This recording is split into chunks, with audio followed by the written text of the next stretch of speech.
ہر آدمی کسی نہ کسی مشکل میں پھنسا ہوا ہے، چاہے غریب ہے، چاہے امیر ہے، چاہے کاروباری ہے یا ملازم ہے۔ ہر آدمی کسی نہ کسی مشکل میں پھنسا ہوا ہے، اور ہر آدمی کو اپنے گھر کے اندر یہ بھی پریشانی ہوتی ہے کہ ہماری جو تمنائیں ہیں، ہماری خواہشیں ہیں، ہماری مرادیں ہیں، وہ پوری نہیں ہو رہی۔ آج آپ کو جو وظیفہ بتلایا جا رہا ہے، اس پر عمل کریں۔ انشاءاللہ العزیز اس عمل کی برکت سے آپ کی جو پریشانی ہے، اللہ اس وظیفے کی برکت سے اس پریشانی کو ختم فرمائیں گے، اور آپ کی ہر مراد اللہ اپنے خزانے سے پوری کریں گے۔ وظیفہ کیا ہے؟ وظیفہ یہ ہے کہ پہلے 3 مرتبہ سورۃ فاتحہ پڑھیں، پھر 3 مرتبہ آیت الکرسی پڑھیں، پھر 3 مرتبہ چاروں کل پڑھیں، اور پھر آخر میں 3 مرتبہ درود شریف پڑھیں۔ درود شریف پڑھ کے آپ کا جو کام ہے، اس کام کو آپ پہلے لکھ لیں کہ میرا یہ کام ہے، میں اس کام کے لیے یہ وظیفہ کر رہا ہوں۔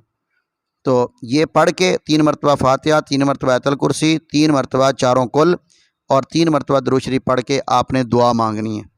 آپ دعا مانگیں، دعا مانگنے کے بعد پھر آپ وہیں بیٹھ کے سورۃ یاسین پڑھیں۔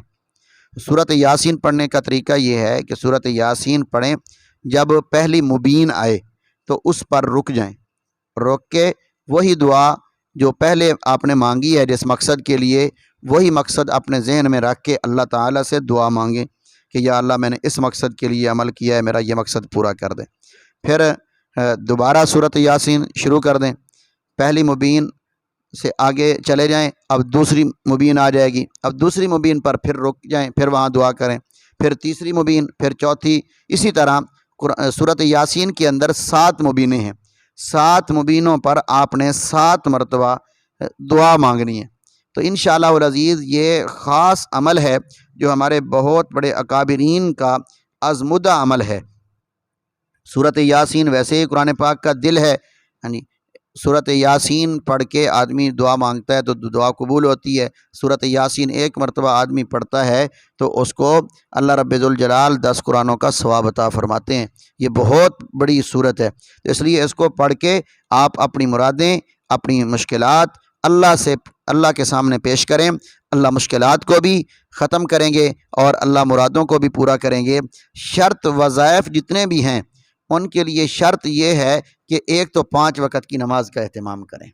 5 وقت کی نماز آپ پڑھیں گے تو آپ یوں سمجھ لو کہ آپ کی جو گاڑی ہے اس کے اندر پٹرول آپ نے ڈال دیا، اب وہ گاڑی آپ کی چلنے کے قابل ہو گئی۔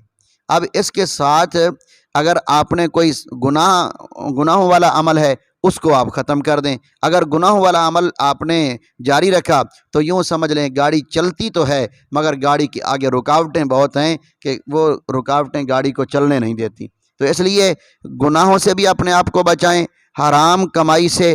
حرام کمائی کا یہ مطلب نہیں ہے کہ آپ چوری کر کے آئیں تو وہ حرام ہوگا، یا آپ خنزیر اور سور وغیرہ کھائیں تو یہ حرام ہے۔ کسی کا حق آپ نے رکھا ہوا ہے تو وہ بھی آپ حرام کھا رہے ہیں۔ رشوت، سود آپ لے رہے ہیں تو یہ بھی حرام ہے۔ تو آپ ان سے بھی پرہیز کریں اور 5 وقت کی نماز کا بھی اہتمام کریں، پھر یہ عمل کریں تو انشاءاللہ العزیز اللہ رب ذوالجلال اس عمل کی برکت سے آپ کی ہر پریشانی، چاہے وہ جس شکل صورت میں بھی آئی ہوئی ہے، اللہ اپنے فضل سے اس پریشانی کو دور کریں گے۔